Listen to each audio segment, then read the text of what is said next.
하나님 말씀 마가복음 3장 16절 17절입니다. 16절로 17절 말씀을 같이 합독해 올리겠습니다.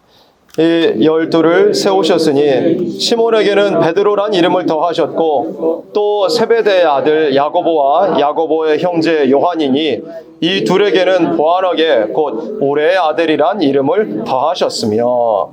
아멘. 마가복음 3장 16절로 17절에서는 예수님께서 제자들 12를 부르시고 특별히 그 중에 세 제자 베드로, 그러니까 시몬, 요한, 야고보, 시몬, 요한, 야고보 세 제자를 예수님께서 특별히 새로운 이름을 주시는 이 일이 기록이 되어 있습니다. 그래서 시몬에게는 베드로라는 이름을 더하셨습니다. 그리고 야고보와 야고보의 형제 요한 이 둘에게는 보아너게 곧 우레의 아들이란 이름을 더하셨는데, 우리가 이 시간에 이미 무장한 대로 복습을 해보자면 베드로라는 이름의 뜻이 무엇이라고 그랬죠? 베드로는 반석이라고 그랬습니다. 베드로는 반석. 그런데 이 반석, 마태복음 16장에 예수님께서 말씀하신 대로 제가 앞에도 띄워드릴게요. 마태복음 16장에서 18절 말씀에 보면 또 내가 내게 이르노니 너는 누구라고요? 베드로라. 내가 이 반석 위에 내 교회를 세우리니 음부의 권세가 이기지 못하리라, 이렇게 말씀을 하셨습니다. 시몬에게 베드로, 즉 반석이라는 이름을 주시고 그 반석을 무슨 반석이냐? 그 반석 위에 예수 그리스도의 피로 값주고 사신 음부의 권세가 이기지 못할 교회를 세우라는 사명을 베드로에게 주셨던 겁니다. 반석이라는 이름, 베드로라는 이름을 주시고 그 반석 위에 예수님의 이 피로 값주고 사신 교회를 세우라는 사명을 시몬에게 주셨던 거였어요. 우리가 알고 있는 대로 원래 반석은 예수님 자신을 의미하는 겁니다. 반석은 예수님 자신을 의미한다 그랬어요.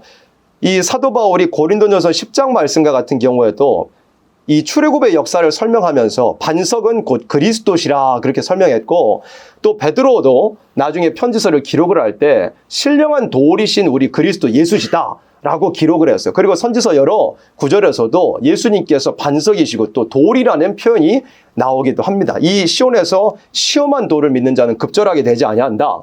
혹은 또 다니엘 2장에서 나오는 산에서부터 사람의 손으로 아니하고 뜨인 돌이 우상을 쳐서 부숴버리고 태산을 이루어서 온 땅에 가득하게 되었다. 그런 말씀들도 우리가 있는 것처럼 그건 이 성경에서는 돌이나 반석은 예수 그리스도 자기를 의미하는 겁니다. 예수님 자신을 의미하는 거예요. 그런데 예수님께서 그 자신, 이 반석이라는 자신 자체를, 그 사명을 시몬에게 위임을 해주신 거였습니다.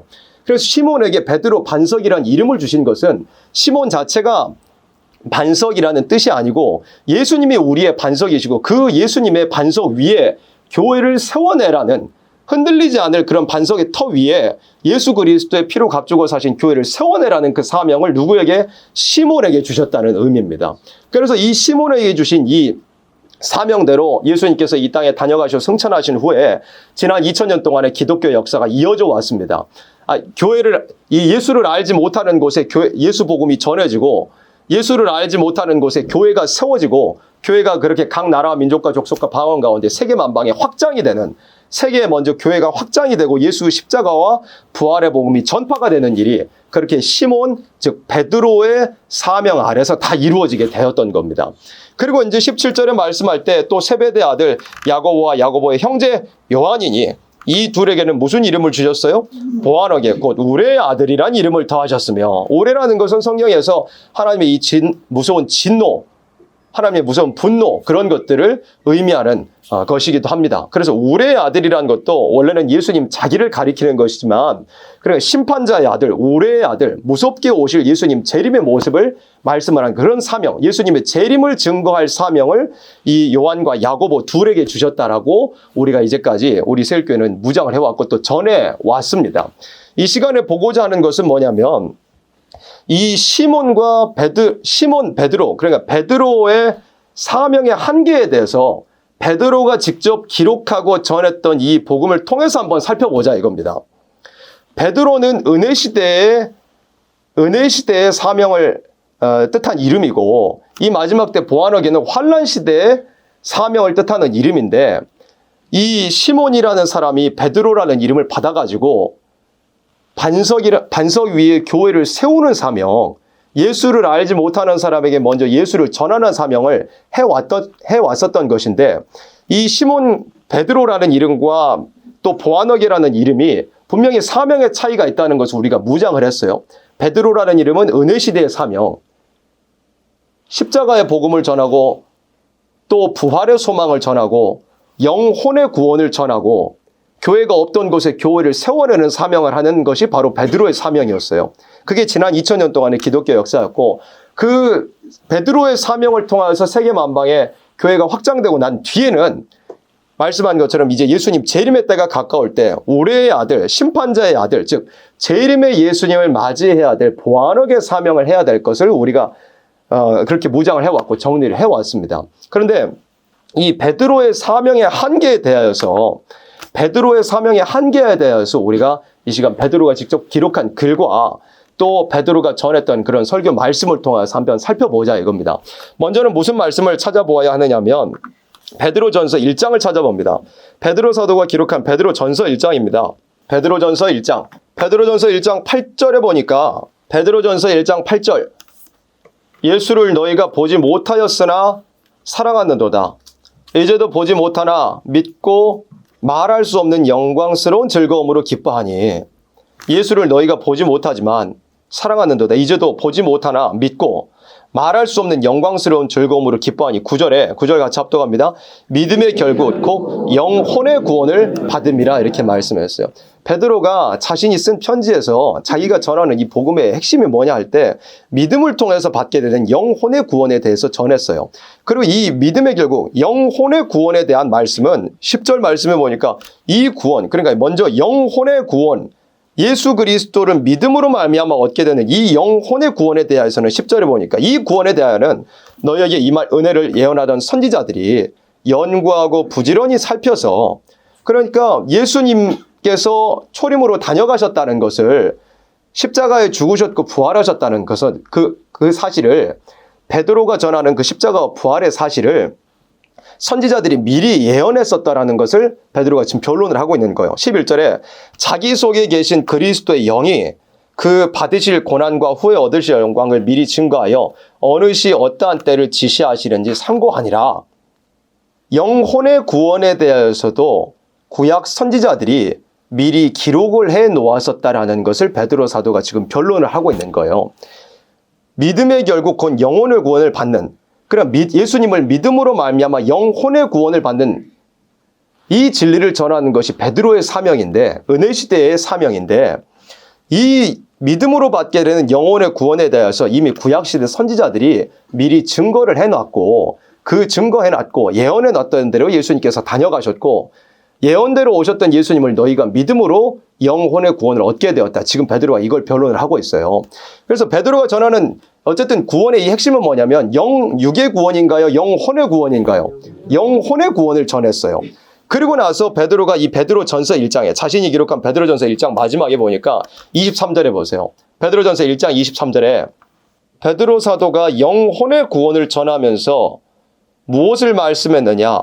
모든 육체가 풀과 같고 그 모든 영광이 풀의 꽃과 같다. 풀은 마르고 꽃은 떨어진다. 그러니까 사람의 이 육체가, 그러니까 예수님은 믿음으로 영혼은 구원을 받지만 사람의 육체는 어떻게 되냐면 선악과를 따먹은 그 원죄 때문에 들의 꽃과 같이 혹은 들의 풀과 같이 다 마르고 떨어져 버린다는 것을 말씀하라는 거예요. 영혼은 구원을 받지만 육체는 흙으로 돌아가고, 다만 25절에 있는 말씀처럼 풀은 마르고 꽃은 떨어지되 25절에 오직 주의 말씀은 세세토록 있다 하였으니, 이게 무슨 뜻이냐면 여기에 직접적으로 나타나 있지는 않지만 뭐냐면 영혼은 구원을 받았어요.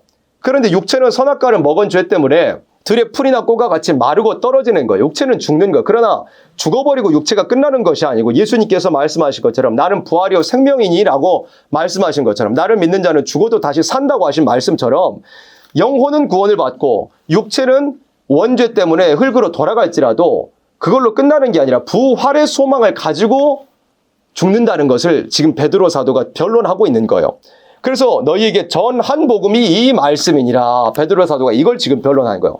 이 구절 잘 보세요. 24절에 모든 육체는 풀과 같고 그의 모든 영광이 풀의 꽃과 같으니 풀은 마르고 꽃은 떨어진다. 이 육체가 들의 풀이나 꽃과 같이 마르고 떨어질 걸 말씀했어요. 영혼은 구원을 받지만 무슨 소망을 가지고? 부활의 소망을 가진 채로. 그러니까 사도 베드로가 이 말씀을 이사야 40장에서 인용을 해가지고 변론을 한 거였어요. 베드로 자신이 전하는 복음은 부활의 소망이에요. 그리고 영혼의 구원에 대한 소망을 전했던 거예요. 그래서 이사야 40장이 제목이 시대적인 역사인데 1절로 8절에서는 이 은혜 시대에 사죄의 복음을 전할 것을 먼저 말씀하라는, 그러니까 이름으로 하자면 베드로 사명을 1절로 8절에 말씀을 했어요. 그래서 이사야 40장 1절에 너희 하나님이 가라사대 너희는 위로하라 내 백성을 위로하라. 어디서 백성들을 위로하라고 하셨느냐? 너희는 정다이 예루살렘에 말하며 그것에게 외쳐 고하라. 그 복역의 때가 끝났고 그 무엇의 사함이에요? 죄악의 사함을 입었느니라. 그 모든 죄를 인하여 여호와의 손에서 배나 받았느니라 할지니라. 이렇게 말씀해요. 그러니까 사죄의 소식, 속죄의 소식이 먼저 전해져야 될 것을 말씀을 한 건데, 그러고 나서 3절에 외치는 자의 소리여 가로되 너희는 광야에서 여호와의 길을 예비하라. 사막에서 우리 하나님의 대로를 평탄케 하라. 광야에서 여호와의 길, 그러니까 사죄의 소식이 나타날 것을 먼저 예비하는 거예요. 그러니까 예수님께서 초림으로 오셨을 때 예수님의 길을 먼저 예비한 사람이 세례 요한으로서 광야에서 예수님의 길을 먼저 예비하는 일이 있었어요. 그것에 대한 예언이에요. 그리고 예수님께서 세례 요한의 증거를 받아가지고 이 땅에 나타나셔가지고 사람들 가운데 나타나셔가지고 십자가로서 또 부활로서 인생들에게 영혼의 구원을 주시고 또 부활의 소망을 주셨던 거예요. 그래서 이사야 40장에 6절에 보세요. 말하는 자의 소리여 가로되 외치라. 대답하되 내가 무엇이라 외치리까? 가로되 모든 육체는 풀이요 그 모든 아름다움은 들의 꽃 같으니. 베드로 사도가 이 말씀을 인용한 거예요. 이 말씀을 인용하면서 부활의 소망에 대해서 베드로가 자신의 사명대로 전했던 거예요. 7절에 풀은 마르고 꽃은 시들면 여호와의 기운이 그 위에 불미라. 이 백성은 실로 풀이로다. 8절에 풀은 마르고 꽃은 시르나 우리 하나님의 말씀은 영영이 서리라 하라. 이렇게 했던 거예요. 그래서 이사야 40장 이렇게 8절까지 전한 것은 무엇이냐면, 먼저 사죄의 소식, 죄인들을 불러가지고 죄를 용서해주고 영혼의 구원을 주고, 그리고 육체는 잠깐 쓰러지고 흙으로 돌아가지만 무슨 소망을 가지고? 부활의 소망을 가지게 될 것을 말씀을 했는데, 이 말씀을 인용을 해다가 베드로가 자신의 편지에 전했고 썼고 이것이 내가 너희에게 전한 복음이다. 이렇게 변론을 했던 거예요. 그래서 베드로의 사명은 여기까지였어요. 이 이사야 40장에도 말씀한 것처럼 풀은 마르고 꽃은 쓰러지는 것처럼 사람의 육체가 예수님을 믿는 믿음, 그러니까 이 베드로전서 1장에서도 베드로전서 1장에 먼저 말씀한 것처럼 믿음의 결국 곧 영혼의 구원을 받았지만, 믿음으로 말미암아 영혼은 천국의 시민권을 얻게 됐지만 다만 육체는 들의 풀이나 꽃과 같이 마르고 시들어진다. 이것을 베드로가 지금까지 너희에게 전한 복음이다. 이렇게 변론을 했던 거예요. 그래서 베드로가 자기의 사명이 여기에서 더 나아가지 않고 너희에게 전한 복음이 이것이다라고 마침표를 일단 찍어 놓은 거예요. 그리고 이제 이사야 40장을 베드로가 아까 인용을 했는데, 이사야 40장 이후 9절에는 우리가 목사님 통해서 본 것처럼 40장 9절 말씀에서는 뭘 말씀했냐면, 이제 광야가 아니고 아름다운 소식을 시온에 전하는 자는 너는 높은 산에 오르라고 말씀했어요. 그러니까 이사야 40장이 시대적인 역사인데 두 가지예요. 1절로 8절까지는 속죄의 소식, 사죄의 소식을 전해주고 영혼의 구원을 받고, 그 다음에 육체는 들의 풀이나 꽃같이 쓰러지지만 부활의 소망을 주는 거였어요. 이게 베드로의 사명이었어요. 그리고 이사야 40장 9절 이후에서는 높은 산에서부터 아름다운 소식이 나타나야 되고, 그 다음에 이제는 이사야 40장 9절 이후에는 이 육체가 쓰러져 버릴 것을 말씀한 게 아니고 이사야 40장 31절에 있는 말씀처럼 오직 여호와를 앙망하는 자는 새 힘을 얻으리니 말씀한 거예요. 육체가 들이 풀이나 꽃처럼 쓰러져 버리는 게 아니라 새 힘을 얻어서 지치지 않고 피곤치 않고 곤비치 않은 몸이 되어서 예수님을 맞이하게 될 것을 말씀하는 거예요. 그런데 베드로가 이 셈에 대해서는 말씀을 전한 게 아니고, 또 높은 산에 올라서 전해야 될 이 아름다운 소식에 대해서는 손을 댄 게 아니고, 여기 8절 말씀까지, 8절 말씀까지만 풀은 마르고 꽃은 시르나 우리 하나님 말씀 영영, 사람의 몸은 쓰러지지만 우리에게 부활의 소망이 있다. 여기까지만 베드로가 딱 전했던 거예요. 자기의 사명이 여기까지였기 때문에 육체가 죽지만 부활할 소망을 전했던 것이고, 믿음으로 말미암아 영육의 구원보다도 그 먼저 있는 영혼의 구원만을 먼저 전했던 거예요. 그리고 나서 이 베드로전서 1장 25절 마지막에 있는 것처럼 너희에게 전한 복음이 곧 이 말씀이니라. 이렇게 말씀을 했던 거예요. 베드로가 전한 것은 육체는 죽지만 영혼의 구원을 받았고 부활의 소망을 가진다는 것에 대해서 전했던 거. 그래서 베드로가 육체가 무슨 세임을 받는다거나 높은 산에 올라서 아름다운 소식이 전해지고 재림에 대한 복음이 전해야 된다거나 여기까지 나아간 것이 아니었어요. 베드로가 전한 이 복음이. 그리고 나서 베드로전서 1장에만 이렇게 자기의 사명을 기록한 게 아니라 베드로 후서에도 이렇게 기록이 됐어요. 베드로 후서 봅니다. 베드로 후서 1장에서도 베드로 후서 1장 16절입니다. 베드로 후서 1장 16절에 우리 주 예수 그리스도의 능력과 강림하심을 너희에게 알게 한 것이 공교히 만든 이야기를 좇은 것이 아니요 우리는 그의 크신 위엄을 친히 본 자라 그랬어요. 그럼 베드로가 지금 뭘 말씀하고 있느냐면 우리 주 예수 그리스도의 능력과 강림하심에 대해서 지금 말씀하고 있어요. 예수님 재림에 대해서 지금 말씀을 하고 있는데 너희에게 알게 한 것이 공교히 만든 이야기를 좇은 것이 아니고 우리는 그의 크신 위엄을 친히 본 자라. 그러니까 베드로가 변화산에서 예수님의 재림하실 모습을 미리 징조로서 보았던 거예요. 그리고 예수님께서 분명히 재림하실 이제 그 당시에는 몰랐지만 그 당시에는 누구한테도 말도 못할 그런 상황이었지만 그런데 지나고 보니까 그게 자기 눈앞에 나타나셨던 모세와 엘리야를 대동하고 나타나셨던 예수님의 그 모습이 예수님 재림하실 때의 모습을 미리 보여주신 것이었어요. 그래서 17절에 지극히 큰 영광 중에서 이러한 소리가 그에게 나기를 이는 내 사랑하는 아들이요 내 기뻐하는 자라 하실 때 저가 하나님 아버지께 존귀와 영광을 받으셨느니라. 이제 예수님께서 변화된 모습으로 나타나시고 그 다음에 이제 구름이 저를 가려 보이지 않게 하시고 음성이 들려서 내 사랑하는 자니 너희는 저의 말을 들어라 이렇게 음성이 들려왔거든요. 그러니까 베드로는 예수님 재림하실 모습을 미리 보고 들었던 사람이에요. 징조로서.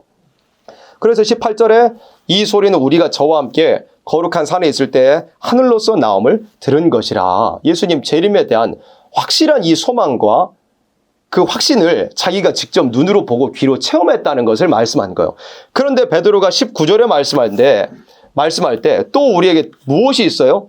더 확실한 예언이 있어 어두운 데 비치는 등불과 같으니 그랬어요.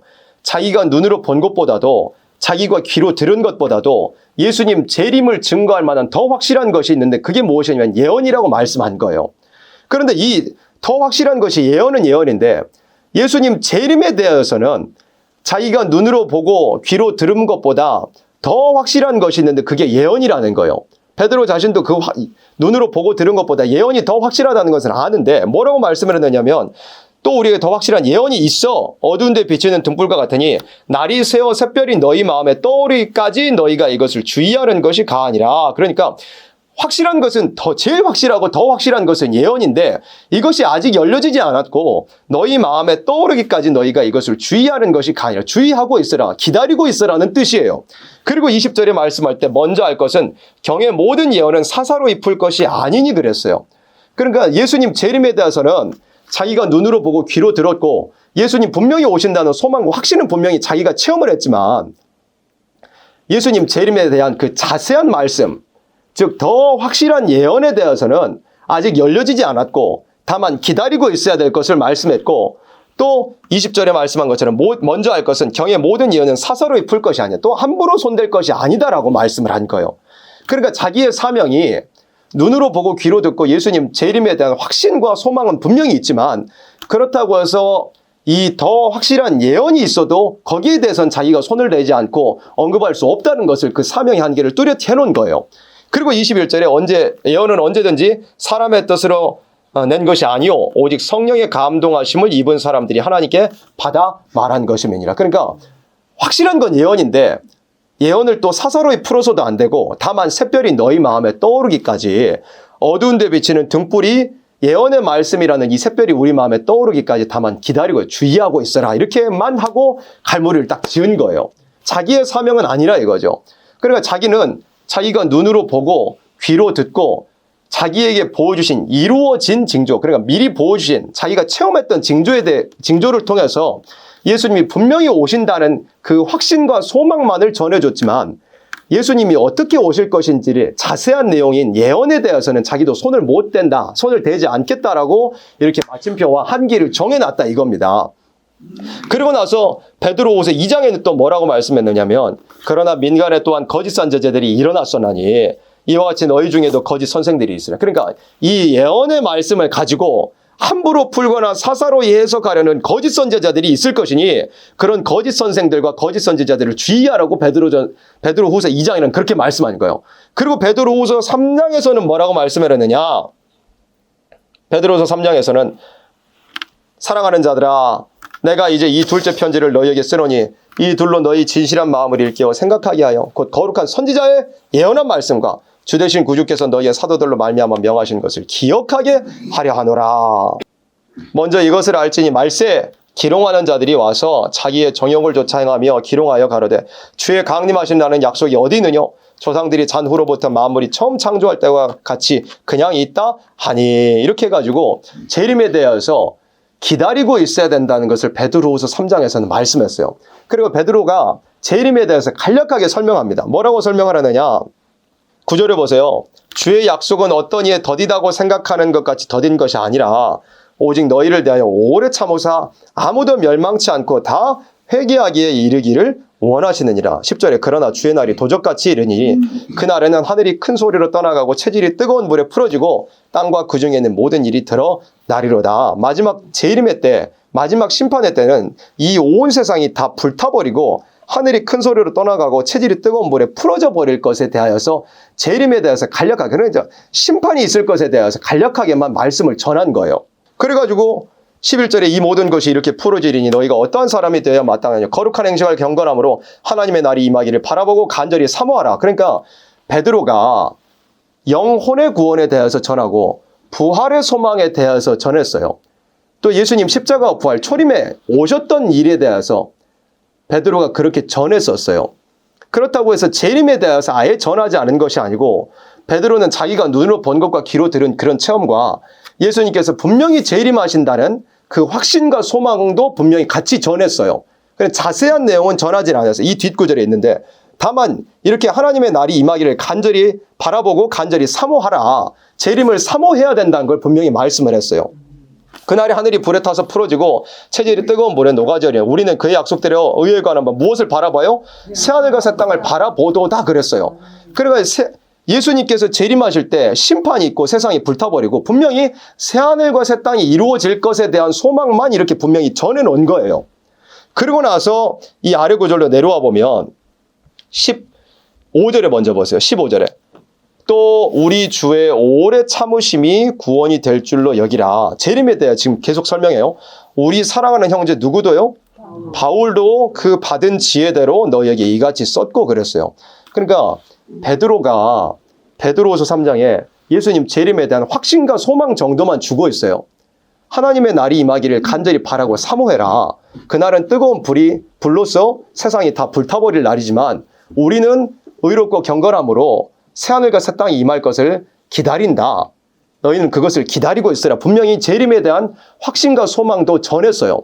그런데 우리 사랑하는 형제 바울도 베드로만 그렇게 한 게 아니라 바울도 그 받은 지혜대로 너희에게 이같이 썼대요. 바울도 재림에 대해서 확신과 소망을 줬어요. 어쨌든 바울도 성경을 14권이나 기록한 편지서를 14권이나 기록한 사도이고 또 그랬지만 어쨌든 이 바울도 어떤 사람이냐면 베드로라는 사명 아래에 있었던 사람이에요. 바울이라는 사람도 베드로의 사명, 교회를 세우는 사명, 십자가와 부활을 전하는 사명, 그리고 재림에 대해서 자세히 하는 것이 아니라 확신과 소망 정도만 주는 이 베드로의 사명 아래에 있었던 사람이 어쨌든 바울이에요. 그래서 바울도 자기에게 하나님께서 주신 이 지혜대로 너에게, 그러니까 재림에 대해서 간략하게 확신과 소망 정도만 주었어요. 바울도 그러니까 우리가 성경 알고 있는 대로 편지를 쓸 때 각 교회의 이제 형편에 맞게 또 특별히 환란을 당했던 그런 데살로니가 교회 같은 경우는 그 환란에 대해서 이기고 인내해 나갈 수 있는 소망을 주기 위해서 예수님이 금방 오신다. 그런 내용들을 썼던 거예요. 바울이 편지를 할 때. 편지서에서도 재림에 대한 내용이 있잖아요. 그럼 예를 들면 앞에 제가 한번 띄워드릴게요. 먼저는 빌립보서 3장 말씀 같은 경우에도 빌립보서 3장에서도 이 바울이 뭘 기록했냐면 내게 유익하던 거 다 해로 여겨버려라. 그리스도를 위해 다 잊어버리고 다 버려버리고 오직 표대만 위하여서 달려가는 사람이 되자. 왜 그래요? 분명한 재림에 대한 소망이 있다는 것을 알려주는 거예요. 우리가 그렇게 이 세상 것을 다 버리고 살아도 예수님이 오셔서 우리를 영광스럽게 해주실 것이다. 그 소망만을 전했던 거예요. 그래가지고 20절에 보세요. 빌립보서 3장 20절에 오직 우리의 시민권은 하늘에 있는지라 거기로서 구원하는 자 곧 주 예수 그리스도를 기다리는 예수님 재림에 대한 소망이에요. 그래가지고 21절에 그가 만물을 자기에게 복종케 하실 수 있는 자의 역사로 우리의 낮은 몸을 자기 영광의 몸의 형체와 같이 변케 하시라. 바울이 자세하게는 기록하려 안 하지만 예수님께서 재림하실 것과 우리의 몸이 변화될 것에 대한 소망을 간략하게 전했어요. 빌립보서 3장에서도 편지서에서도. 그리고 나서 또 다른 성경으로 그 뒤에 데살로니가전서 4장 같은 말씀에서도 16절에서 주께서 천사장의 소리, 바울이 기록한 주께서 호령과 천사장의 소리와 하나님의 나팔로 친히 하늘로 젖자 강림하시리니 그리스도 안에서 죽은 자들이 먼저 일어나고 그 후에 우리 살아남은 자도 저희와 함께 구름 속으로 끌어올려 공중에서 주를 영접하게 하시리니 우리가 항상 주와 함께 있으리라. 그러므로 이 여러 말로 서로 위로하라. 왜? 데살로니가 전서 4장인데 데살로니가 교회가 환란이 너무 많다 보니까 바울이 막 위로의 하나님을 막 전했어요. 그리고 예수님 재림하셔서 다 이렇게 갚아주시고 위로해 주실 그 복음을 전하면서 예수님 오시니까 이 말로써 너희들이 환난 가운데 위로를 받아라. 그 목적으로 이제 재림에 대해서 간략하게 증거를 했던 거예요. 성령께서 그렇게 하게 하셨던 거예요. 그리고 이제 고린도전서 15장 같은 말씀에서도 보라 내가 너희에게 15장 51절에 보라 내가 너희에게 비밀을 말하노니 우리가 다 잠잘 것이 아니요 마지막 나팔에 순식간에 호련히 다 변화하리니 이렇게 간략하게 다 변화한다. 이렇게 간략하게 확신과 소망 정도만 주었던 거예요. 그래가지고 다시 돌아와가지고 베드로후서 3장에 또 우리 주의 오래 참으심이 구원이 될 줄로 여기라. 우리 사랑하는 형제 바울도 그 받은 지혜대로 너에게 이같이 썼고 그러니까 베드로 자신도 은혜시대의 복음의 사명을 맡은 사람으로서 재림에 대한 자세한 내용보다도 확신과 소망만 너희에게 전했다. 그리고 우리 형제 바울도 너희에게 재림에 대한 확신과 소망 정도를 그렇게 전했다. 지금 베드로가 이 편지를 쓴 거예요. 방금 우리가 본 구절처럼. 그런데 16절에 또 그 모든 편지에도 이런 일에 관하여 말하시되 바울이 쓴 편지에도 재림에 대한 그런 확신과 소망은 있는데 그중에 알기 어려운 것이 덜어 있으니 그랬어요. 바울이 간략하게 기록한 것에서도 그 당시에 이제 풀기 어려운, 그 당시로서는 아직 열려지기 어려운 그런 말씀들이 있었던 거예요. 그런데 무식한 자들과 굳세지 못한 자들이 다른 성경과 같이 그것도 억지로 풀다가 스스로 멸망에 이르느니라 그랬어요. 그러니까 무슨 뜻이냐면 재림에 대해서 베드로도 간략하게 전했고 확신과 소망 정도를 전했고 또 바울은 베드로보다는 조금 더 세밀한 내용으로 그렇게 전했는데 잘 알지 못하는 자들이 그러니까 무식한 자들과 굳세지 못한 자들이 그렇게 재림에 대한 확신과 소망만을 주려고 전했던 그런 복음에 대해서 마음대로 막 풀어버리니까 그것이 오히려 미혹이 됐고 사람들을 잘못된 길로 이끌고 가고 있더라. 그걸 말씀을 한 거예요. 그리고 베드로가 어쨌든 이 말씀을 통해 하고자 하는 뜻은 뭐냐면 우리는 재림에 대해서 주님이 분명히 오신다 이걸 전하는 것이고 거기에 대해서 소망을 가지고 위로를 받아라만 전하는 것이지 우리는 예수님께서 어떻게 오실 것인지 예수님께서 오시는 날에 무슨 일이 구체적으로 있을 것인지에 대해서 전하는 사명은 아니다. 이걸 확실히 마침표를 찍어놓은 거다 이거예요. 그러니까 그런 것들에 대해서 함부로 풀지 말고 선지자들이 전한 예언에 대해서도 함부로 풀지 말고 또 바울이 전한 것에 대해서도 함부로 손을 대지 말고 이러쿵저러쿵 함부로 하지 말아라. 그걸 베드로가 분명히 기록을 이렇게 해놓은 거예요. 그러니까 베드로 사도가 쓴 편지를 보니까 이 예언에 대한 것이나 마지막 종말에 대한 자세한 말씀인 세밀한 말씀의 예언에 대해서는 손을 대지 않겠다고 한 것이고 재림에 대한 확신과 소망만 주는 정도이지 거기서 더 발을 내딛는다는 것을 막았던 거예요. 마침표를 여기서 콱 찍어버린 거예요. 베드로 사도가. 거기에 대해서는 우리 사명이 아니다. 우리는 오셨던 예수님을 전한 거고 부활의 소망을 전하는 것이고 또 예수님께서 오신다는 소망과 확신 정도만 주는 것이지 더 확실한 이런 예언이나 이 세밀한 부분에 대해서는 우리가 전하지 않는다라고 이렇게 베드로 전서도 그렇고 베드로 후서도 그렇게 베드로 자신이 이렇게 기록을 해놨던 거예요. 자신의 사명이 어디까지인지 한계를 분명히 정해놨던 거예요. 그리고 이제 사도행전 3장 말씀에도 보면 사도행전 3장 말씀에도 베드로 사도가 이제 설교를 할 때 어떻게 설교를 했는가가 나와 있습니다. 사도행전 3장 말씀에 사도행전 3장 12절에 베드로가 이것을 보고 백성에게 말하되 이스라엘 사람들아 이 일을 왜 기이히 여기느냐. 이 일이 뭐냐면 이 베드로하고 요한하고 은과 금은 내게 없거니와 내게 있는 것으로 내게 주노니 예수 그리스도의 이름으로 일어서라 하니까 안진뱅이가 일어나 버렸어요. 그 기적을 행했을 때 이 앞에 이제 유대인들이 와가지고 도대체 이 일이 무슨 일인가 하면서 막 기이히 여겼단 말이에요. 그때 베드로가 성령의 감동을 받아가지고 담대하게 설교를 해요. 뭐라고 하느냐. 이스라엘 사람들아 이 일을 왜 기이히 여기느냐. 우리 개인의 권능과 경건으로 이 사람을 걷게 한 것처럼 왜 우리를 주목하느냐 하면서 이 말부터 시작해가지고 예수님에 대해서 증거해요. 아브라함과 이삭과 야곱의 하나님 곧 우리 조상의 하나님이 그 종 예수를 영원롭게 하셨느니라. 그러니까 앞에 듣고 있는 사람들이 지금 유대인들이기 때문에 너희 조상의 하나님이 예수를 보내가지고 그 예수의 이름으로 이렇게 안진뱅이를 일으키게 된 거예요. 그걸 증거하고 있는 거예요. 너희가 저를 넘겨주고 빌라도가 놓아주기로 결안한 것을 너희가 그 앞에서 부인하였으니 너희가 거룩하고 의로운 자를 부인하고 도리어 살인한 사람 놓아주기를 구하여 생명의 주를 죽였도다. 그러나 하나님이 죽은 자 가운데서 살리셨으니 우리가 이 일의 증인이로다. 그 이름을 믿음으로 그 이름이 예수의 이름이 너희가 잡아 죽인 그 예수의 이름 너희 조상에게 약속하신 대로 오신 예수의 이름으로 말미암아서 너희가 보고 아는 이 사람을 성하게 하였나니 예수로 말미암아 난 믿음이 너희 모든 사람 앞에서 이같이 완전히 낫게 하였느니라. 형제들아 너희가 알지 못해서 그리하였으면 너희가 알지 못해서 예수를 죽였다. 그러나 베드로가 설교하면서 이제 돌아오라 그걸 설교하고 있는 거예요. 너희 관원들도 그리한 줄 아노라. 그러나 하나님이 이제 베드로가 유대인들 앞에서 자기 동족이 유대인들 앞에서 예수님에 대해서 증거하는데 무슨 말씀을 가지고 증거를 하느냐면 하나님이 무엇을 통하여서요? 모든 선지자의 입을 의탁하사 그랬어요. 그러니까 베드로가 성령의 감동을 받아가지고 예수님에 대해서 증거할 때 반드시 사도행전 2장에서도 그렇고 선지자의 말씀을 인용해가지고 예수님을 증거를 했어요. 그러나 예수님을 증거하는 가장 핵심적인 원리는 뭐냐면 선지서를 들어가지고 증거하는 거예요.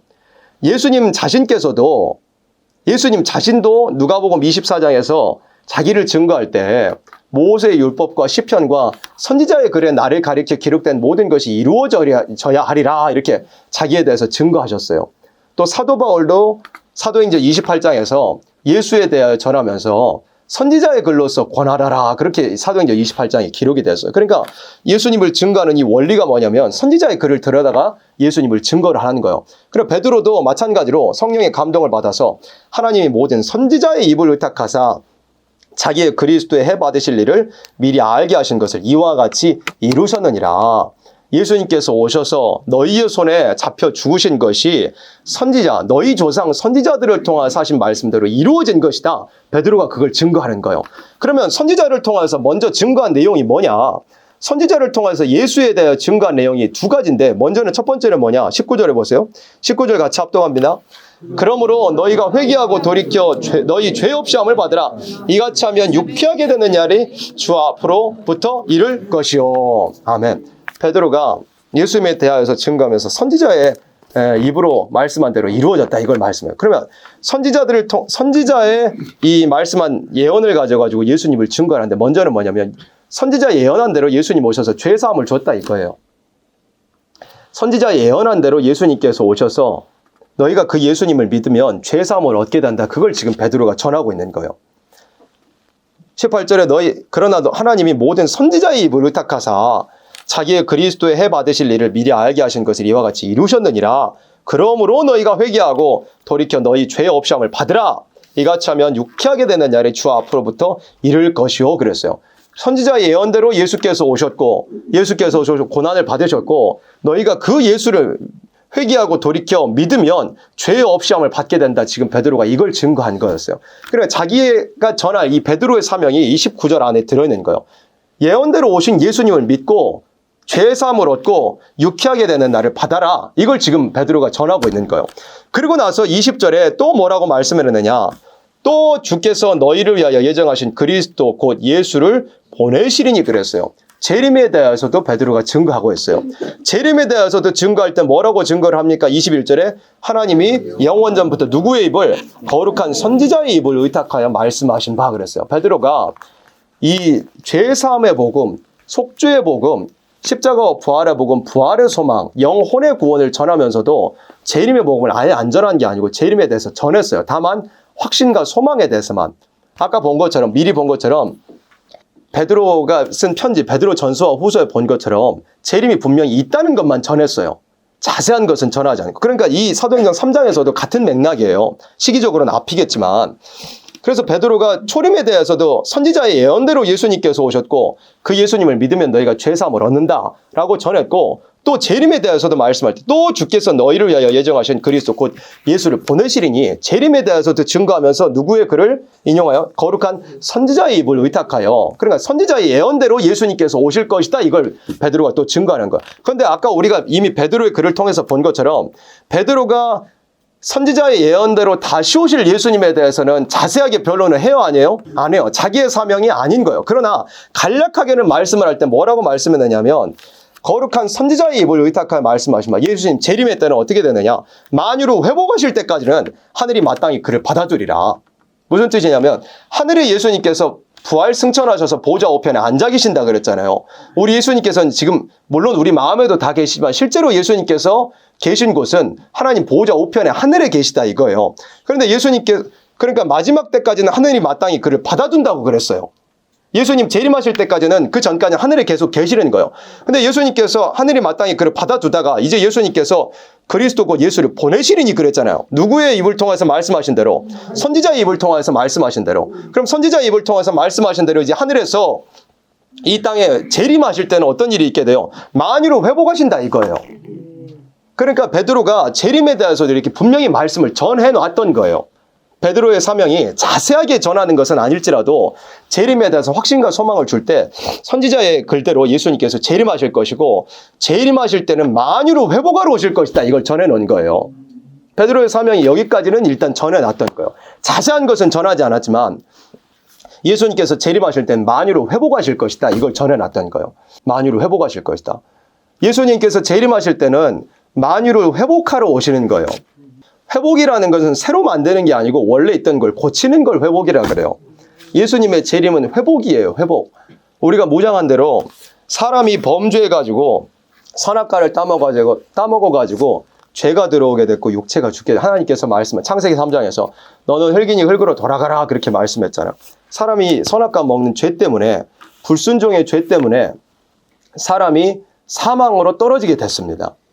그래서 사람이 사망하게 되고 타락하게 되었으니까 사람을 위해서 지어놓으신 천지와 만물로 어떻게 돼버렸어요? 너로 인하여 땅은 저주를 받고 말씀했어요. 그래서 사람이 에덴 동산에서 범죄함으로 하나님께 받은 이 보응이 크게 두 가지라고 정리를 할 수가 있겠어요. 뭐냐? 사람 자신이 죽게 된 거였어요. 그 다음에 또 한 가지는 뭐냐면 사람이 범죄의 사망에 이르게 됐으면 땅이 저주를 받아버린 거예요. 그럼 예수님께서 재림하신다는 의미, 만유로 회복하러 선지자의 입의 말씀대로 오신다는, 만유로 회복하러 선지자의 입에 미리 말씀하신 대로 재림하신다는 건 뭐냐면 사람이 먼저 회복이 되는 거예요. 예수님 재림은 사람을 완전히 회복하시러 오시는 거예요. 사람이 회복이 되면 어떻게 되느냐? 사람 때문에 저주받았던 이 땅도 만유도 이제 회복이 되는 거예요. 그래 베드로가 여기까지만 전해놓은 거예요. 그러니까 예수님 재림하실 때 무슨 영원한 무궁색에 아예 새로운 하늘과 새로운 땅이 바로 계시록 21장처럼 이루어져 버리는 것이 아니고 베드로 사명을 맡은 사람도 분명히 베드로 자신도 증거를 할 때 은혜시대 복음, 부활의 소망, 십자가 부활, 초림의 복음을 전하는 사명을 맡은 이 베드로도 증거할 때 예수님 재림은 회복이다. 새로운 세상을 창조하러 오시는 게 아니고 회복하러 오신다. 이걸 베드로가 증거를 했던 거예요. 그럼 예수님 재림은 뭐냐면 사람을 회복하러 오시는 거예요. 우리 몸의 구속. 사람은 영과 혼만 있는 게 아니라 몸도 있기 때문에 그럼 몸도 회복시키러 오시는 거예요. 예수님 재림하실 때는. 뿐만 아니라 사람이 영과 혼과 몸이 이제 완전히 회복이 되면, 완전해지면 어떻게 되느냐? 이 세상도 회복이 되는 거예요. 여기 본문에 말씀한 대로 예수님 재림하실 때는 선지자의 입으로 말씀하신 대로 만유로 회복하러 오시는 거기 때문에 사람 때문에 저주받은 이 땅을 예수님 재림하실 때는 회복하러 오시는 거예요. 그리고 베드로가 여기까지는 전했던 거예요. 그러니까 베드로의 사명도 사실 잘 알고 보면 예수님께서 재림하실 때는 회복하러 오신다는 거예요. 새로운 세상을 창조하러 오시는 게 아니고 회복하러 오신다까지도 베드로가 전해놨던 거예요. 근데 물론 지금 이 시대에 많은 교회들은 천년왕국 그 회복의 나라에서 대해서도 알지 못하고 자기의 사명의 그 한계까지도 오히려 미치지 못하고 오히려 퇴보하는 그런 상태이긴 하지만은 베드로의 사명도 어쨌든 어디까지냐면 예수님 재림하실 때 어쨌든 회복하러 오신다는 것을 아는 거기까지가 베드로의 사명이었어요. 그런데 베드로가 다만 만유를 예수님께서 회복하러 오시지만 어떻게 회복하실 것인지 정확하게 어떻게 세밀하게 역사가 이루어질 것인지에 대해서는 안다고요? 모른다고요? 이제 모르는 거예요. 베드로의 사명은 다만 재림이 있다. 누구에게 하신 말씀대로 선지자들을 통해서 하신 말씀대로. 그럼 예수님 재림하실 때는 뭘 하러 오신다? 만유를 회복하러 오신다. 여기까지가 베드로의 사명이고 확신과 소망을 주는 사명. 그 다음에 예수님께서 정확하게 어떻게 오실 것인지 더 확실한 예언에 대해서 전하는 사명은 누구에게 그러면 있겠어요? 보안하게 남겨둔 요한의 사명에게 있다 이것입니다. 그러니까 우리가 이렇게 베드로, 우리가 이제 마가복음 3장의 말씀이나 우리가 지금까지 무장한 대로는 베드로의 사명은 교회를 세우는 사명, 초림의 복음을 전하는 사명 그렇게 살펴보았는데 이 시간에는 베드로가 직접 쓴 글과 베드로가 직접 설교한 내용에 대해서 살펴보면서 베드로가 직접 자신이 한계를 그 은혜 시대의 대표종으로서 직접 이 자기의 사명의 한계를 질 때 어떻게 지어놨는지에 대해서 살펴보았습니다. 그래서 베드로가 딱 여기까지만 증거한 거였어요. 여기까지만 증거를 했던 거예요. 그러면 이제 예수님 재림하실 때가 가까울 때는 더 확실한 예언의 말씀이 이제 너희 마음 가운데 샛별로서 떠올라서 이제 그런 것들 하나님께서 알려주신 해석대로 올바르게 전해내고 예수님의 재림을 맞이해야 될 때가 이제 가까웠다. 그것을 말씀을 한 겁니다. 그래서 이 시간 말씀을 정리하면 베드로의 사명은 여기까지다. 초림의 복음을 전하고 부활의 소망을 전하고 예수님 십자가 부활의 복음을 전하고 또 뿐만 아니라 재림에 대한 분명한 확실한 소망과 확신에 대해서는 전했어요. 그러나 여기까지만 마침표를 찍어놓고 그 다음에 이후에 될 일, 예언의 말씀에 대해서는 내 사명이 아니라고 사설을 풀지 말아야 되고 또 바울이 간략하게 기록한 것도 무식한 자들이 함부로 풀다가 망한다. 그러지 말아라. 여기까지 자기의 사명의 한계를 또 은혜시대 종들의 사명의 한계를 분명히 정해놨어요. 다만 예수님께서 선지자들의 말씀들을 분명히 오실 것이고 오실 때는 만유를 회복하러 오신다. 그리고 이 땅을 회복시키시고 사람을 회복하러 오신다. 여기까지만 전해놓았던 것입니다. 그래서 지난 2000년 동안은 이제 베드로의 사명이 이루어지는 그런 시대였고 이 마지막 때는 베드로가 남겨두었고 또 사명에 월권하지 않았던 그 한계를 이제 넘어가서 이제 시대가 바뀌고 이제 요한의 사명, 베드로의 사명이 아니라 보안역의 사명을 이제 감당해야 될 그런 시대가 왔고 그 사명을 누구에게 주셨느냐? 바로 이 시간에 모인 우리 여호와 세일교회에게 주셨더라 이것입니다. 그래서 베드로의 사명은 여기까지고 이 자세한 말씀, 더 확실한 예언에 대한 말씀에 대해서는 우리 여호와 세일교회에게 주신 이 말씀대로 앞으로 이루어질 것이에요. 그러니까 예수님께서 만유를 회복하러 재림하실 일에 대한 자세한 말씀에 대해서는 예언의 말씀, 세일의 복음에 대해서는 우리 여호와 세일교회를 통해서 알려주셨다. 그래서 우리가 이 마지막 때 이 보안의 사명을 베드로의 사명, 그러니까 지금까지 기독교가 잘 풀지 못하고 또 그 사명 자체가 아니었던 이제는 열려져야 될 그 사명을 우리에게 주셨으므로 우리가 보안의 사명을 가지고 더 확실한 예언의 말씀을 전할 수 있는 그런 사명을 우리에게 주셨으므로 우리가 열심히 말씀을 무장하여 그런 사명을 잘 감당할 수 있어야 되겠다 이것입니다. 이 시간 말씀은 여기까지 보도록 하겠습니다.